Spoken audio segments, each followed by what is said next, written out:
Bharatiya Janata party कार्यालय राजनांदगांव में वरिष्ठ भाजपा नेता सुरेश एच लाल, जिला महामंत्री सौरभ कोठरी, भाजपा वरिष्ठ नेता अशोक लोहिया, भाजपा मीडिया प्रभारी अमर लालवानी ने पत्रकार वार्ता लेकर संसद में प्रस्तुत केंद्रीय बजट 2025-26 को प्रधानमंत्री नरेंद्र मोदी ने भारत के विकास के नए युग की शुरुआत बताते हुए इस बजट का मुख्य उद्देश्य किसानों, युवाओं, महिलाओं, मध्यम वर्ग और श्रमिक वर्ग के उत्थान के साथ साथ देश की आर्थिक स्थिति को मजबूत करना है। इस बजट को आत्मनिर्भर भारत की दिशा में एक महत्वपूर्ण कदम बताया, जिसमें कृषि, व्यापार, उद्योग और स्वास्थ्य के क्षेत्रों में कई सुधार किए गए हैं। किसानों के लिए विशेष प्रावधान किए गए हैं, जैसे किसान क्रेडिट कार्ड की सीमा 5 लाख रुपए तक बढ़ाना और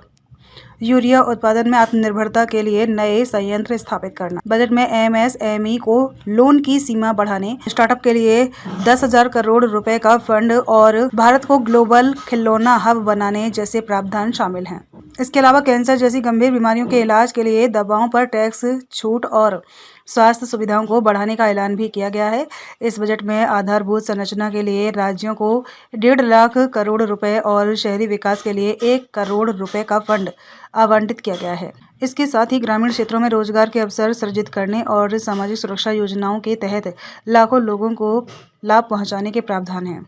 यह बजट सरकार के विकास की गति को बढ़ाने, सभी के डेवलपमेंट, मिडिल क्लास की क्षमता को बढ़ाने के लिए समर्पित है, जो 2047 तक भारत के विकसित राष्ट्र बनने में महत्वपूर्ण भूमिका निभाएगा। कल ही केंद्रीय बजट प्रस्तुत हुआ। श्रीमती निर्मला सीतारमण द्वारा लगातार प्रस्तुत होने वाला ये 8वां बजट है और इस नाते केंद्रीय वित्त मंत्री सीतारमण जी एक एक्सपीरियंस्ड फाइनेंस मिनिस्टर कही जा सकती है और इस बजट को के प्रावधान मुताबिक भारतीय जनता पार्टी का ये लक्ष्य है कि हम समाज के अंतिम पंक्ति में खड़े व्यक्ति तक अपनी देश की समृद्धि का एहसास करा सके। इस बजट में अधोसंरचना विकास और साथ ही साथ विभिन्न क्षेत्रों में विभिन्न आयामों के अंतर्गत सर्वांगीण विकास, समावेशी विकास किया जा सके, इसको धारण करते हुए ही ये बजट प्रस्तुत हुआ है और 50 लाख करोड़ से की सीमा पार करने वाला ये हिंदुस्तान की सरकार का पहला बजट है जो 25-26 के लिए प्रस्तुत हो रहा है और इस बजट के माध्यम से इस देश में लोगों की क्रय शक्ति बढ़ाने के लिहाज से भी प्रयास हुआ है। पूंजी का प्रवाह बाजार में चलता रहे, नए उद्यमी काम प्रारंभ कर सके,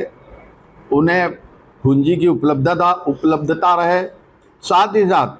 कौशल विकास पर भी इस बजट में ध्यान दिया गया है ताकि कौशल्य प्राप्त करके एक नवयुवक, एक बेरोजगार अपना स्वयं का व्यवसाय, अपना स्वयं का सगल प्रारंभ कर सकता है। और इसी नाते इस बजट में देखा जाए तो एससी और एसटी वर्ग को,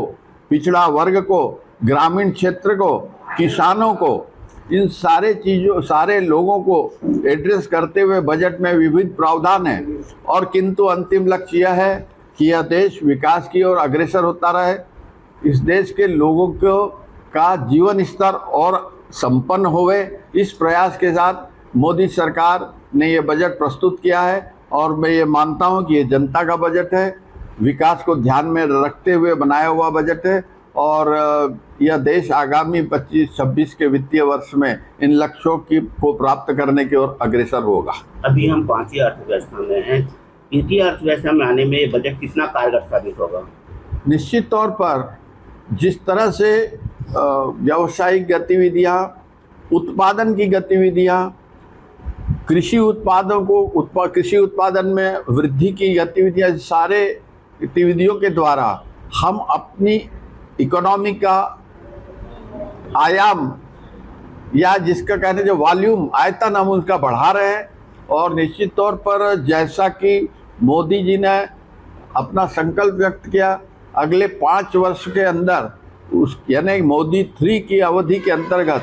ये बात आपको हमको सुनने मिलेगी कि देश की अर्थव्यवस्था अब तीसरे नंबर तक पहुंच गई है। Thank you. राजनांदगांव से विजन टाइम्स न्यूज के लिए लोकेश रजक की रिपोर्ट।